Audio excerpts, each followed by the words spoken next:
Alors c'est parti, même reparti pour moi pour DC3. Je dis bien reparti parce que j'ai eu un problème sur les deux dernières vidéos. J'ai fait DC3 et DC4 d'affilée, enfin deux vidéos séparées. Et en fait, je les ai enchaînées. C'est-à-dire, j'ai coupé la vidéo de DC3, bam, je lance DC4 direct, j'étais chaud. Et en fait, bah, mon micro n'était pas pris en compte par OBS. Je sais pas ce qui s'est passé, mais j'ai deux vidéos où il n'y a pas de son. Du coup, là, je retourne pour DC3. Et ça me fait chier parce que DC4, je m'étais bien pris la tête dessus, il y avait plus d'une heure de vidéo. Pas parce qu'il est compliqué, parce que il y a un truc que je comprends toujours pas actuellement. J'en parlerai dans la vidéo DC4. Et donc du coup, bah, je vais retourner les vidéos là, je vais faire DC3 suivi de DC4, et en plus les deux ont l'air liés. C'est pour ça que heureusement que je l'ai fait les deux d'affilée. Donc on va commencer par DC3. DC3 c'était bien passé la première fois, ça doit bien se passer ici aussi. Je vais pouvoir en plus couper un peu toutes les heures que j'ai eues. Je dirais ce qu'il faudrait faire, mais je vais pas les faire pour pas prendre trop de temps. Déjà que j'en perds là en racontant ma vie. Donc DC3. DC3. Déjà le DNS c'est pas bon, il écrit DC4. Et je pense qu'en fait il y a un lien. Je pense savoir pourquoi, mais on verra ça à la vidéo de DC4. Et donc DC3, bam, j'ai juste le port 80 qui est ouvert. Alors avant de montrer DC3. Oui. DC3. DC3. DC3. DC3, donc on peut voir que blablabla, c'est pour les beginners. Il n'y a qu'un seul flag, donc il n'y avait pas un flag utilisateur, il y a un seul flag. Il y a une entrée et c'est tout. Et après le reste c'est que de l'information un peu superflue. Ok, donc on a juste un port 80 qui est ouvert, donc on va lancer un GoBuster sur DC3 avec la wordlist. Wordlist Pendant ce temps, on va vraiment sur le site de DC3, enfin sur le. Hop. DC, allez. Oui. Ok. Et donc ici, on a DC3. Bon, je suis en grand écran. Voilà. On a DC3. On nous dit, cette fois-ci, il n'y a qu'un seul flag. Bon, ça c'est ce qu'on a vu en fait sur l'eau de la page ici, dont j'ai plus besoin d'ailleurs. Et puis voilà. Alors si on regarde la source, dans la... voilà, c'est la source. Je sais pas pourquoi je m'attendais à 3 mots de passe, mais pas du tout. Si je reviens là, je peux voir qu'en fait, donc c'est Apache de 4.18 qui tourne avec Joomla. Et là, ça devient intéressant. Alors, il faudra aussi tester, regarder si Apache a des exploits. Pareil pour Joomla, mais on n'a pas la version. Et puis voilà. Ici, on peut voir qu'on a un répertoire administrateur, mais qui nous fait une redirection. On va faire l'index.php, j'imagine. Mais voilà, qui nous fait une redirection, mais il y a un truc administrateur. Il y a un truc avec des binaires. Cache, machin, machin. Alors on va voir déjà le slash administrator, qu'est-ce qu'il nous raconte. Il nous raconte que... il nous raconte qu'il veut se connecter, mais qu'on n'a pas les identifiants. Ok. Donc on a du Joomla, on a un administrator. Il y avait un répertoire binaire. Je vais voir s'il y a des binaires qui traînent.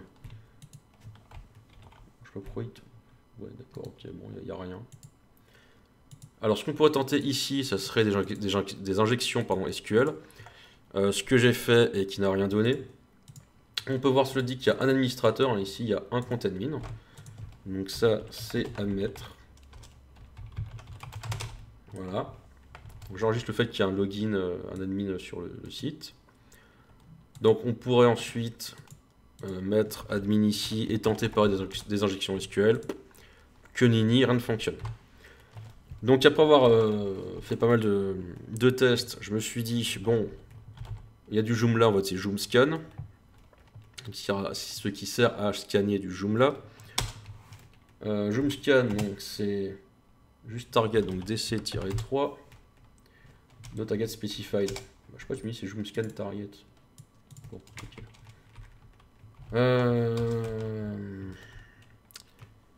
Peut-être qu'il voulait nipper, c'est pour ça. Bon, bref, HTTP. Voilà. Et donc, on nous répond, il n'y a pas de firewall, c'est Joomla 3.7.0. La target, le corps, je sais pas quoi, n'est pas vulnérable. Il y a des répertoires qu'on peut lister, blablabla. Et il y a l'admin page qui est ici. Donc, on est sur du Joomla 3.7.0. Du coup, on fait un petit search exploit sur Joomla 3.7.0. Je vais zoomer pour ceux du fond. Ah non, je vais dézoomer parce que sinon je peux pas lire la partie là. Et donc, on peut voir que Joomla en version 3.7.0, on peut y faire de l'injection SQL. Donc, de façon un peu plus compliquée que moi ce que j'ai fait moi à la main. Et donc, on donne un petit fichier texte pour nous dire comment faire et tout et tout. Donc, ce fichier texte, on va le mirrorer dans le répertoire où on se trouve. Voilà. On va l'afficher. On peut voir que on a une URL qui est vulnérable et qu'en utilisant SQLmap de cette façon, on arrive à avoir de l'information. Donc en gros, risque 3 level 5, c'est des niveaux d'attaque, sachant que plus le niveau est élevé et plus il y a des traces dans les logs ou plus il y a des chances à péter, enfin à ce que ça se passe mal. Mais bon, là, pour le coup, voilà, eux, ils mettent ça. Random Agent, ça c'est pour faire genre on est sur un navigateur web. Et DBS, c'est pour tenter toutes les bases de données derrière. Databases, je crois. C'est pour dire tu fais des tests sur toutes les bases de données possibles. Et là, c'est pour dire que tu vas me tester le paramètre list full ordering qu'on retrouve ici. Donc apparemment, c'est list full ordering qui est exploitable. Donc ce que je vais faire, c'est bien tiré i. Oui. Alors, ce que je vais faire pour te passer par là.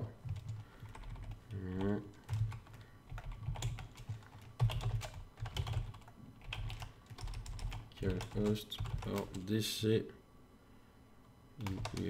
3. Merci.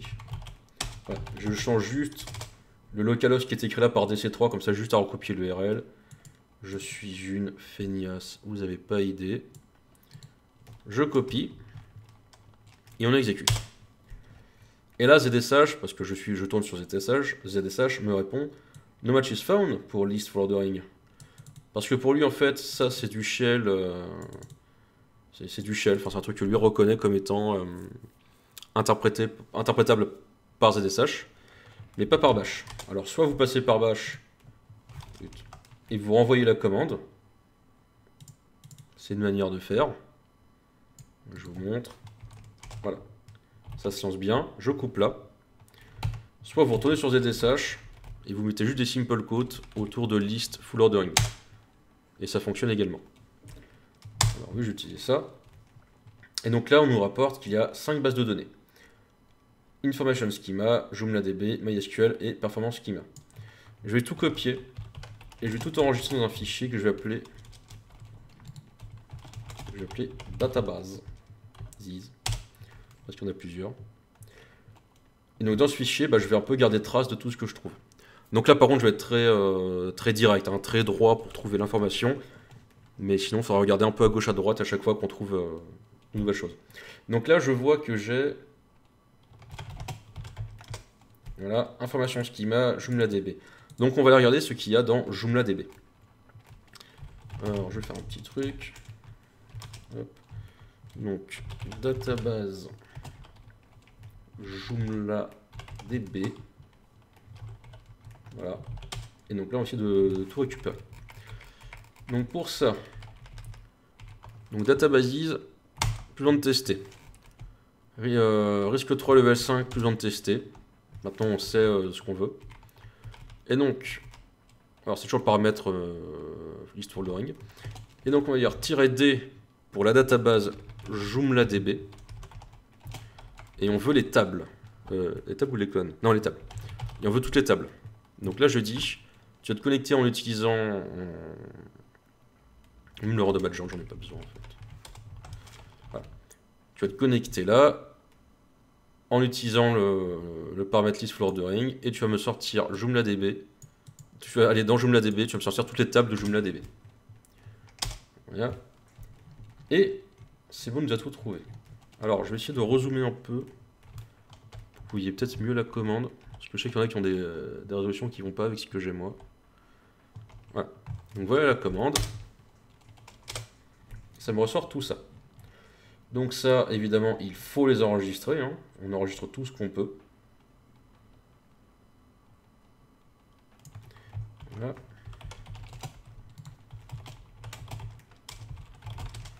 Et donc database, on a toutes les tables suivantes. Assets, machin, machin. On regarde toutes les tables. Ce que j'avais fait la dernière vidéo. Enfin, pas une parole, mais j'avais listé en disant qu'est-ce qui pourrait être intéressant. J'avais vu qu'il y avait par exemple BSMS admin. Alors je sais pas ce qu'est BSMS. J'avais cherché, mais j'ai rien trouvé de très probant. Mais il y a surtout le users ici, là en pluriel. Donc on va tester celui-là. Donc là, on va dire dans JoomlaDB et donc dans dièse __ users, on a, j'écris JoomlaDN pas DB, JoomlaDB, voilà. Et donc là, on rappelle SQL map. Voilà, je vais dézoomer parce que je vais rajouter un peu d'informations. Je vais plus mettre -- table, je vais mettre un -t majuscule, merci. Dièse __ users. Et je veux que tu nommes toutes les columns de la table users. Voilà. Et elle me dit, bon, j'ai pas réussi à trouver les noms de colonnes pour users, mais est-ce que tu veux que je check l'existence moi-même avec des outils? Donc je vais dire yes. Je dis 1 pour utiliser le fichier par défaut de SQL map. Voilà. Combien est-ce que je veux de thread? On va mettre 10, c'est le maximum. Voilà. Et donc là, on me retrouve déjà des colonnes. Il y a ID, name, username, email, password. On va laisser finir le petit bout de chou.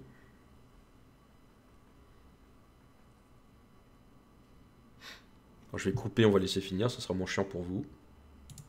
Voilà. Donc il nous a trouvé 6 colonnes. Email, ID, name, param, password et username. Donc là, ce que je vais faire, c'est copier tout ce qui est intéressant et le mettre dans le fichier databases. Voilà.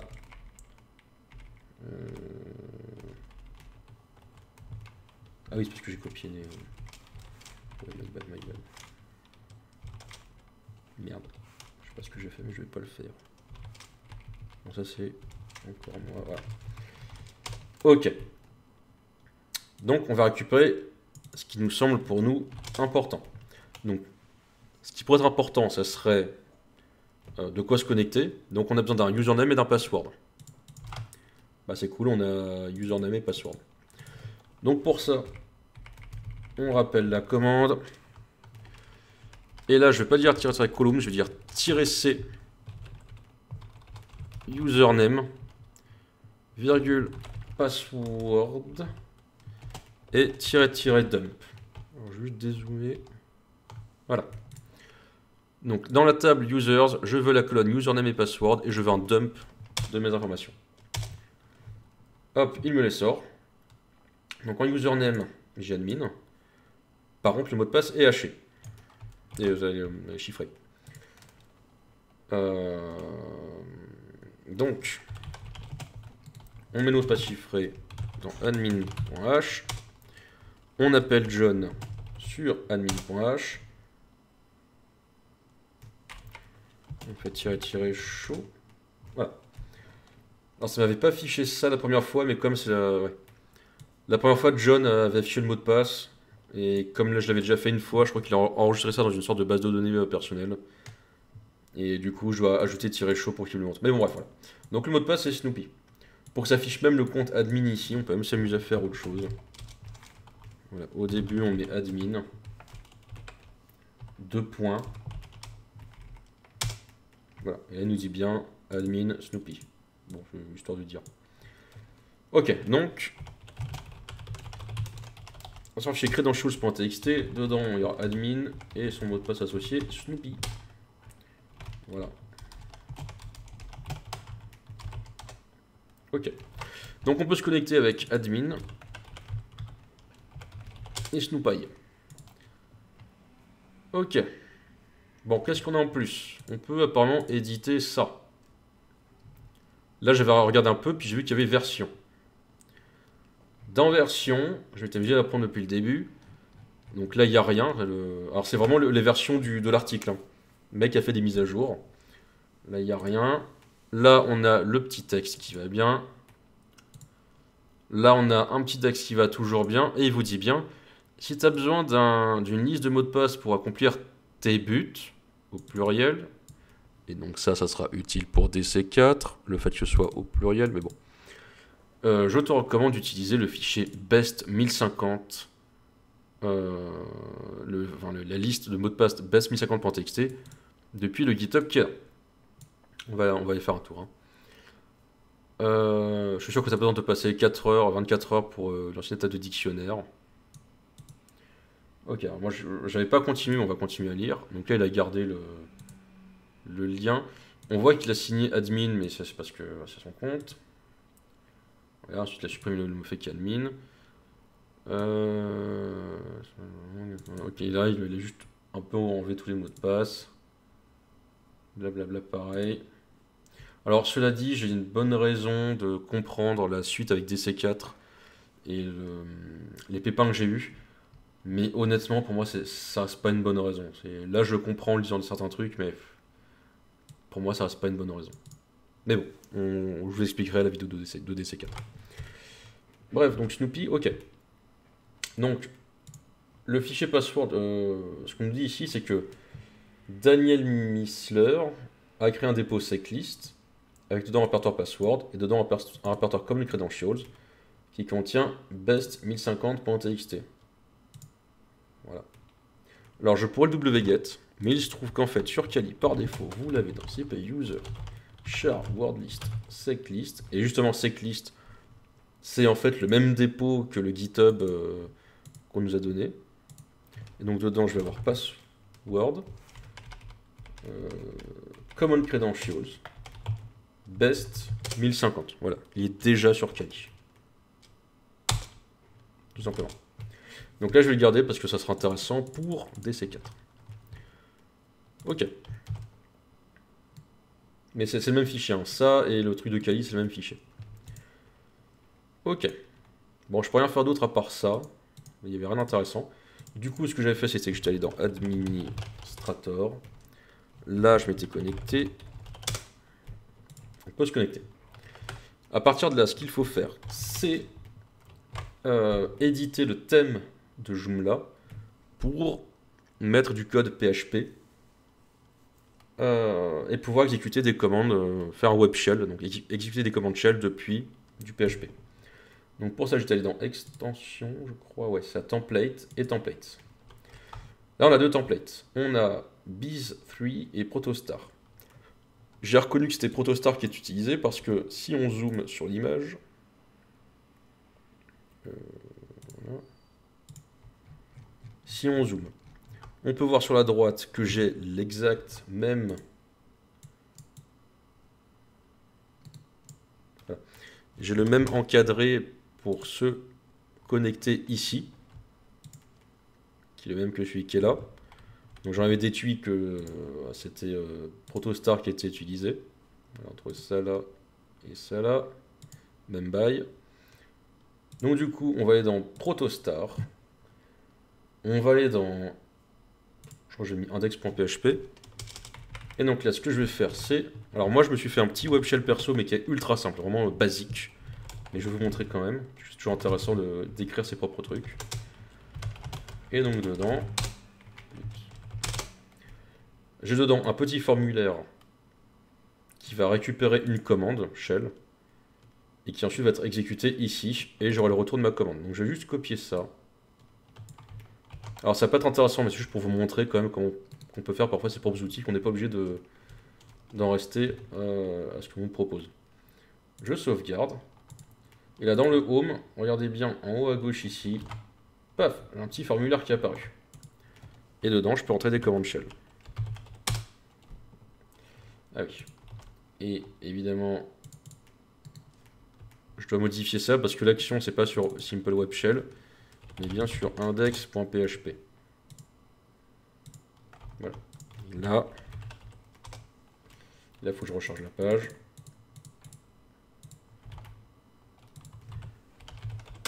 Mieux. Donc je suis wdata. On peut voir que je suis bien connecté de l'autre côté. Voilà. Ensuite 1.35. C'est bien la machine distante. Moi je suis en 1.22. Donc j'exécute bien tout ça sur la machine DC3. Ok. À partir de là, ce que j'ai fait, c'est que j'avais énuméré tous les utilisateurs de la machine. Donc 4 etc sudoers. Et ah non, c'est que 4 etc passwd. Et donc dessus, il y a juste DC3. Donc voilà, on sait qu'il y a un utilisateur DC3 sur la machine. Essayons d'aller voir dans son home, il y aura peut-être un truc intéressant. Et il n'y a rien qui s'affiche. On va essayer avec tous les fichiers. Et il n'y a rien de bien intéressant. Alors peut-être dans le bash RC. Il faut toujours vérifier des fois qu'il n'est pas un peu pimpé son bash RC, que voilà, il y a des trucs, des informations dedans. Mais sinon, là de fait, non, il y a rien d'intéressant. Ce que j'avais ensuite fait, c'est que j'étais revenu sur un autre type de web shell, un peu plus performant, on va dire. Et donc j'avais fait share web shell, merci, PHP, celui-là que j'édite. Dans le port, je mets 192.168.1.22 sans casser mon adresse IP. On va garder le port en 2.3.4 par défaut. Et ce que je vais faire pour pas trop m'embêter,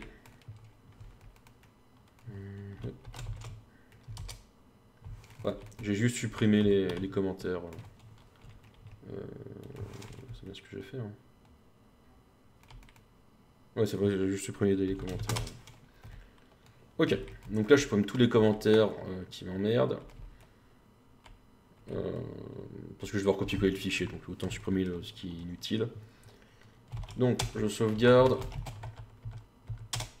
Non, c'est PHP. Voilà. Hop, on copie. Et... alors je sais qu'il y a Xclip, mais je sais plus l'utiliser, là j'ai un peu la flemme. Non, non, arrête-toi.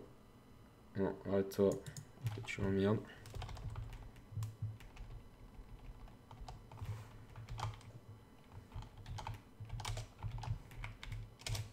On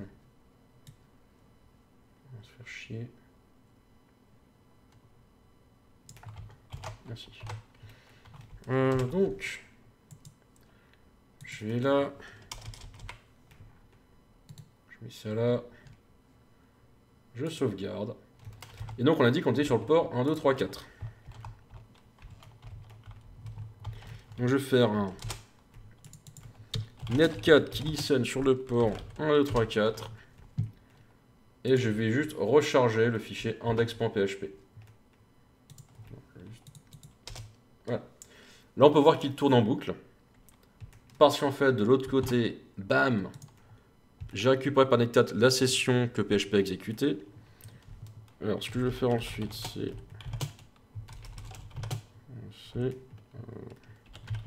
import pty pty.spawn bash en vrai de vrai shell comme Pinocchio.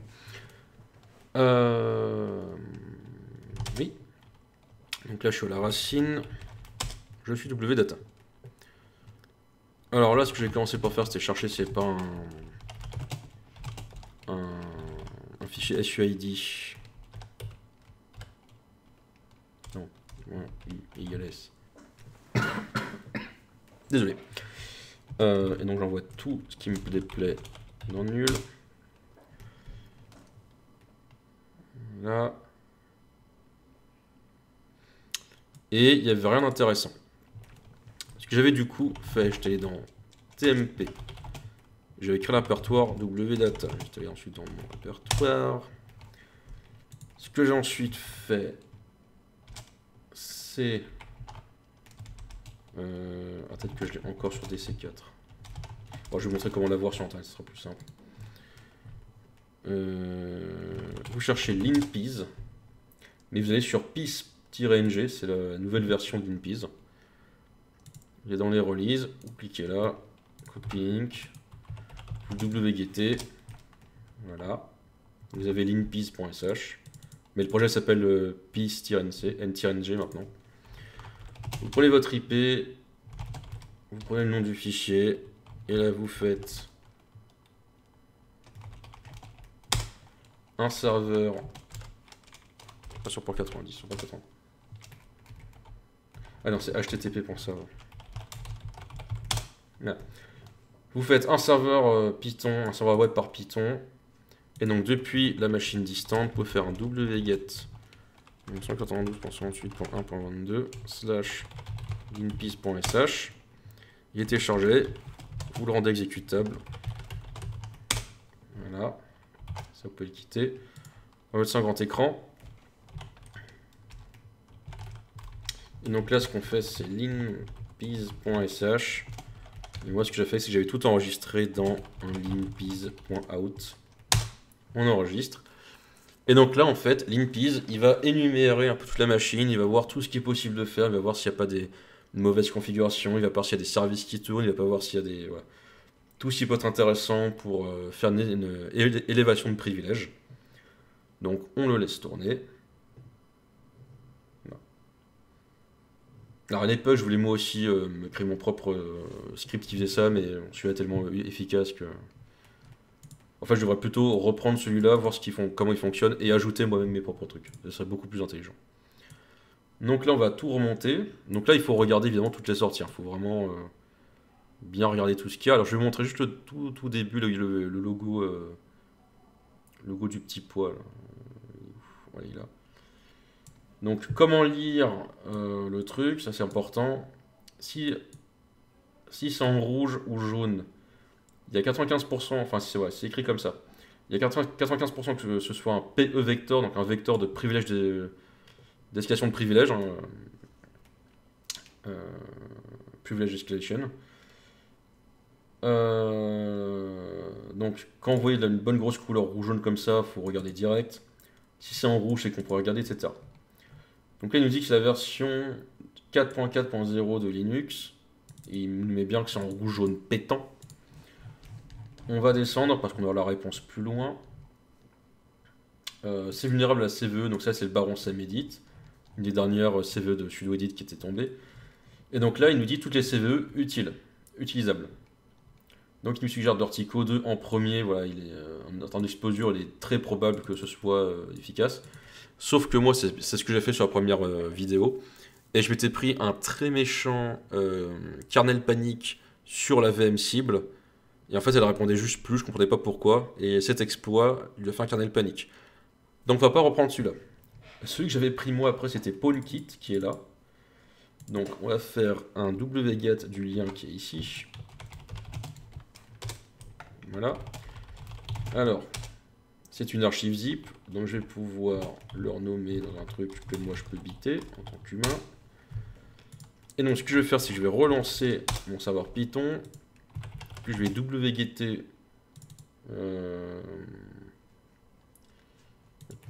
192.168.1.22/main.zip. Voilà. Alors il se trouve que là j'ai bien unzip. Voilà, unzip fonctionne. Le jour où vous êtes sur une machine qui n'a pas unzip, ce que vous faites, c'est que vous désarchivez en local votre fichier zip et vous recréez à la place d'une archive tar toute simple. Et là, en Linux qui n'a pas tar, c'est vraiment que le sysadmin s'est dit je vais supprimer la commande, mais par défaut il y a toujours tar. Je dis ça au cas où ça vous arrive un jour. Là ça marche, mais sinon. Bref. Je retourne là, donc ça me crée un répertoire CVE et compagnie, donc je vais dedans. Voilà. Là c'est simple, il y a un makefile, il y a un pwnKit.c, il y a moi qui va appeler make et qui va compiler tout ça. Il y a aussi CVE 2021.c. Ça compile, donc ça marche. Une phrase bien connue de mon ancienne école. Il y a ici un fichier exécutable CVE machin, on l'exécute. Copier ça. Et voilà. Alors là on a un petit dièse. Alors on n'est pas sûr, il faut toujours vérifier, cela dit. On est bien root, on peut donc aller dans /root. Et donc là on a le fichier theflag.txt. On l'affiche et well done, congratulations are in order. I hope you enjoyed this challenge as I enjoyed making it. Oui, c'était rigolo. Ok, donc ça m'a pris que 30 minutes. Hein. Première vidéo, ça m'avait pris un peu plus de temps parce que j'expliquais un peu plus de choses. Mais donc voilà. Donc ça, c'était DC3. Pour DC4, il faut se rappeler qu'on nous a fait télécharger, et parce qu'on était assez intelligent pour regarder les anciennes versions, le fichier best 1050, parce qu'il va nous être très utile. On peut aussi se rappeler que le compte ici était admin, mais honnêtement, pour moi, le fait que le compte était ici admin, ne devrait pas compter pour la suite des événements dans DC4. C'est mon propre avis, mais comme on nous a donné aucune indication sur ça, moi je trouve ça un peu tordu. Alors ce qu'il y a de drôle à faire, cela dit, c'est que depuis ici je peux donc shutdown la machine, paf, voilà, la machine et shutdown. Ok. Donc se rappeler qu'on a ça, et qu'il y avait un compte admin, même si je fais en sorte de faire genre il n'y a pas de compte admin. Et on se retrouve du coup à DC4.